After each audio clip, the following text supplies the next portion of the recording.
before we go out tomorrow morning, I'll give you a little bit more of an explanation. But for now, the safety speech is we're going outside the fence. There are polar bears around. So what you're going to do is you're going to listen to myself, Tara, and Mike. You're going to stay together as a group. One of us is going to be at the front and one of us is going to be at the back. If we get approached by a bear, stay together as a group. We're going to put ourselves in between you and the bear, and we're going to deal with the bear at that point in whatever manner we can. Generally, they're curious. They're going to come in. We're going to try and get some photographs. So, safety. There you go. Who are you two? Names. Ian and Engla and Soren and Engla. I met Engla and Ian. Engla and Soren.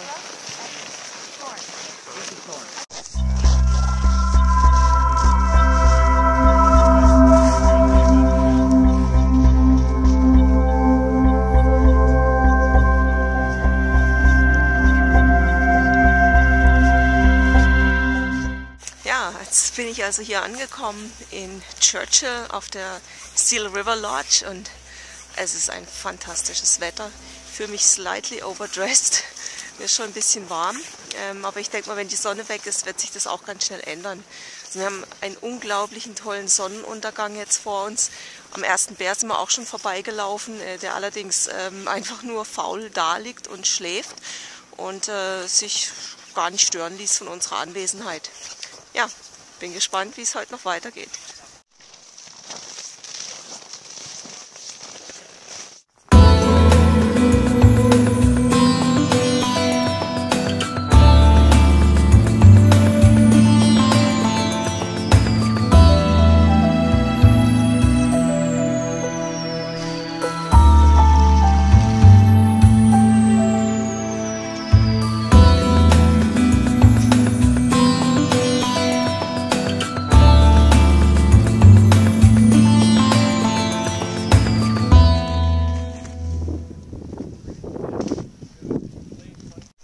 Sunset, sunrise, you get right down on the ground and shoot the shadows of the print. Yeah, it stands awesome. out. Yeah, It's just gorgeous. Ja, guten Morgen von der Seal River Lodge. Mein erster Morgen, arktischer Morgen, noch milde, minus 15 Grad, die sich allerdings gar nicht so mild anfühlen. Und wir haben schon den ersten Bären heute beim Frühstück vorbeilaufen sehen. Also das war dann sozusagen Breakfast with the Polar Bear. Und wir gehen jetzt raus und direkt zur Hudson Bay ans Wasser und werden ja, uns auf die Suche nach den ersten Bären machen.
Careful, that's when he pushes against the fence and you break your lens. Canada, I'm keeping my lens front and push really hard against it. Yeah, then I have to do something to scare him off though. We don't.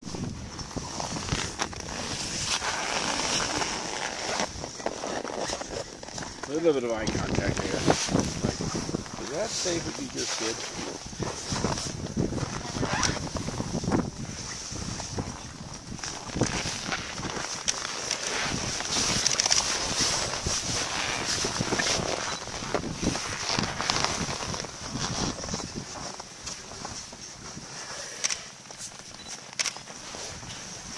Good boy. Oh, that's very. Oh, yeah, you can put it on the metal there. That's good. Just not on the fence. That snow on your head.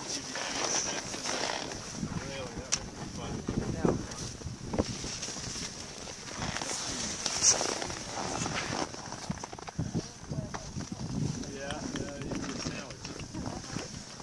So one of the things that sometimes happens too, you'll notice is he'll be doing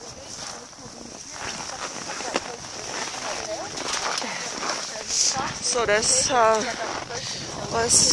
was a pretty nice bear encounter. Ja, das ist Hollywood Bob, so nennen sie den Bären hier, weil der, ja, wie ihr gesehen habt, eine pretty good Hollywood Performance hinlegt. Und alle Fotografen sind happy. So, when it comes to bear deterrence, what we're basically doing is, again, the shotgun is the last measure. There's all kinds of bear deterrence that we use beforehand. So what we're doing is we're watching the wildlife, we're watching the animals. There's all that communication going on that I mentioned to a couple people. So bears they're not a vocal animal. They're more of basically they communicate with a lot of body language, posturing, eye contact. A lot of subtle communication happens. So what we're trying to do in the beginning is interpret that that subtle communication that's happening, and sometimes not so subtle. If you're watching a bear and it's coming towards you and it's walking straight at you and its head's down low and its ears are back, it's very purposeful. Even just about anybody can tell that that's a very serious bear and they've got bad intentions. So you might want to basically use some deterrence. You might not just start talking to it. Because that's what we do in the beginning when a bear is coming up, just approaching us in a very non-aggressive manner. We'll talk to it. And it's not about language, it's about the tone of your voice. It's basically monotone. So you say, hey, how's it going? Blah, blah, blah. You could talk like Charlie Brown's teacher. Wah, wah, wah. It doesn't matter. The joke is it understands German, it'll understand Chinese, it'll understand French. It doesn't matter. It's all about tone here as well. And what we do, drop them. It's not drop them. It's basically take the rocks and create a different type of noise. Some people actually equate this to jaw popping in bears. Bears, when they're agitated or very frustrated, can pop their jaw and create a noise. And some people think maybe jaw popping. But it works very effectively. So what generally is happening is when we have two guides, one guide is going to engage the bear, one guide is going to be off to the side. I'm engaging the bear, I'm going to crack some rocks together, make some noise, get the bear's attention on me. At that point, the other guide might bang a couple rocks together and divide its attention, so now it's going, okay, what am I doing over here? What's going on over here? What's over there? At that point, I might take a little bit of steps towards it, maybe a dance, basically pushing it away. If it goes beyond that, it's still very aggressive, still curious and wants to come in, well, then you've got a rock in your hand and you can throw it. Nobody here likes getting hit with rocks. Bears, exactly the same thing. When you have better snow, moisture snow, you can make snowballs. Snowballs are very effective as well. From throwing rocks or snowballs, it goes to more noise deterrence. So we both carry a little pistol. It's basically a starter's pistol.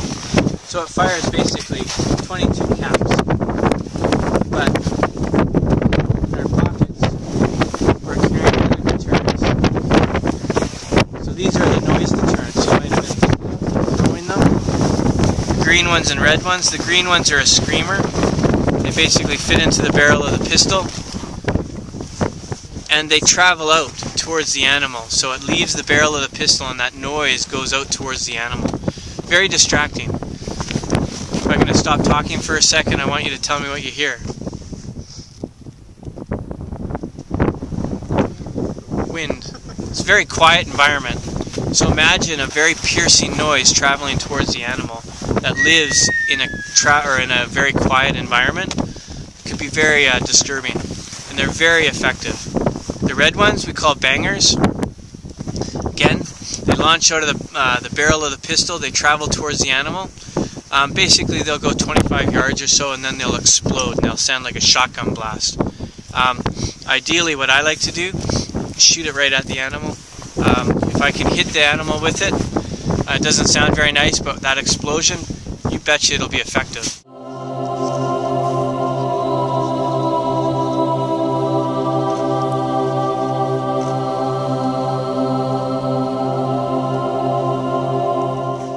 Neuer Tag hier auf der Seal River Lodge und wir stehen wahrscheinlich jetzt schon gefühlt eine Stunde hier draußen und beobachten einen Eisbären, der allerdings nur faul im Eis liegt.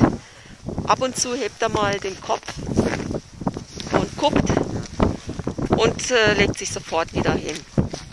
Also heute im Moment noch nicht so viel Action, die wir hier erleben können, aber es ist einmalig, hier draußen zu sein, diese arktische Sonne zu genießen. Es ist saukalt. Wir haben über minus 22 Grad gemessen heute Morgen. Mit dem Windchill dürften es sicher gut um die minus 30 Grad sein. Aber ich bin warm angezogen, mir geht's gut. Es ist wunderschön und bin gespannt, was der Tag noch bringt.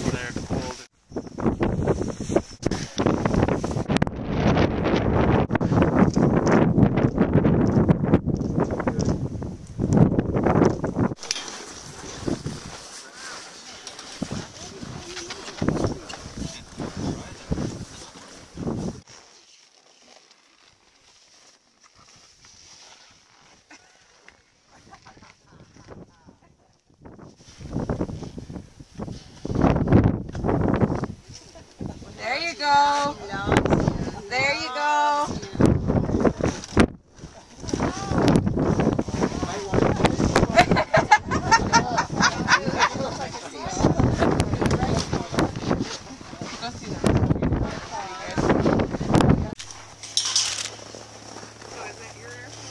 That is actually Doug. So Doug Weber, he sorry.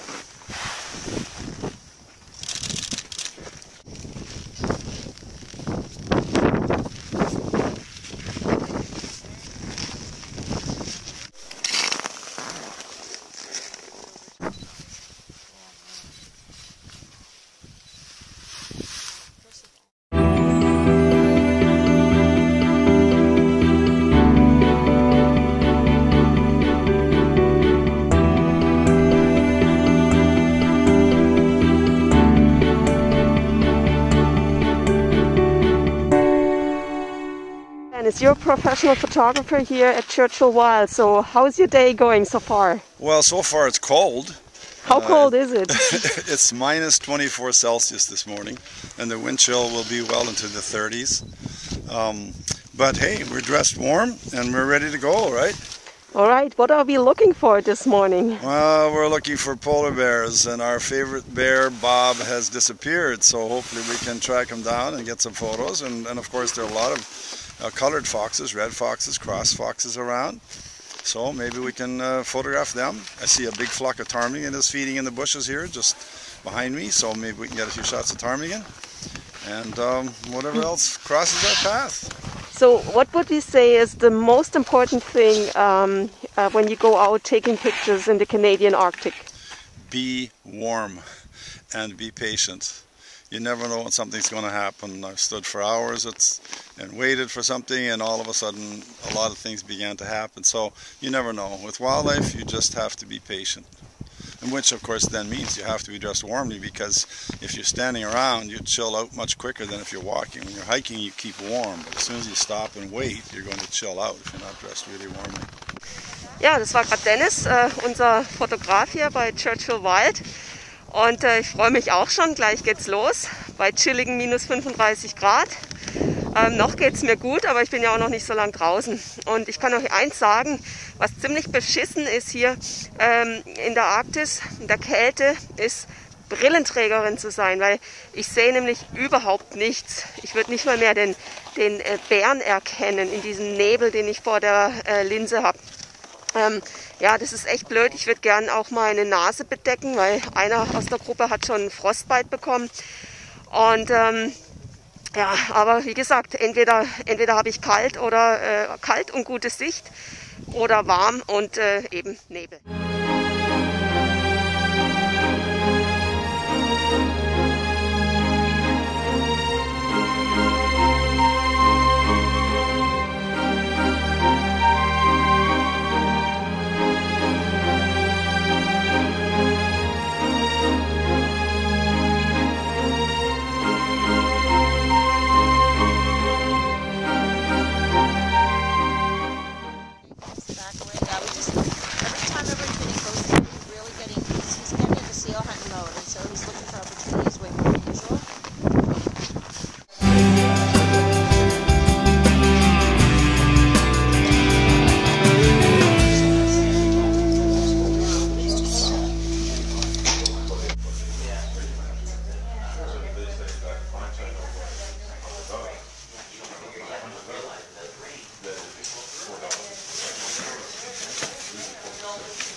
Oh my goodness, yeah.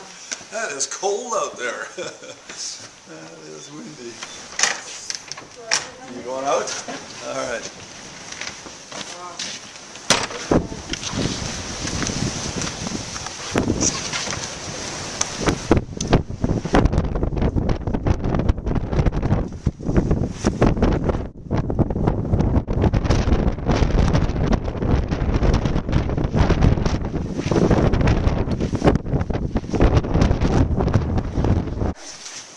Ich sterbe jetzt hier gleich den Hitzetod hier drin, aber sobald ich einen Schritt aus der Tür mache, wird es mir nicht mehr so warm sein. Wir haben heute wahrscheinlich, weiß nicht, minus 35 bis minus 40 Grad mit dem Sturm. Und ja, ich freue mich schon sehr, aus der Tür zu gehen. Ian, are you ready for another day in paradise? Absolutely. We're gonna go lie on the beach with a bear. We want to go shoot this first.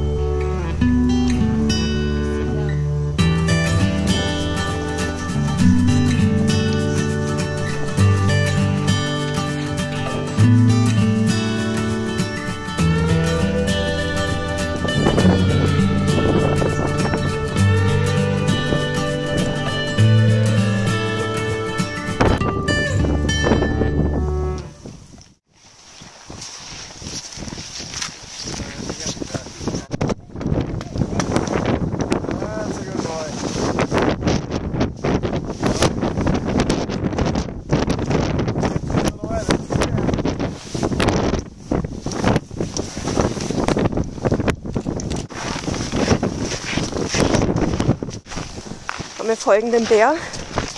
Der steht da vorne am Zaun.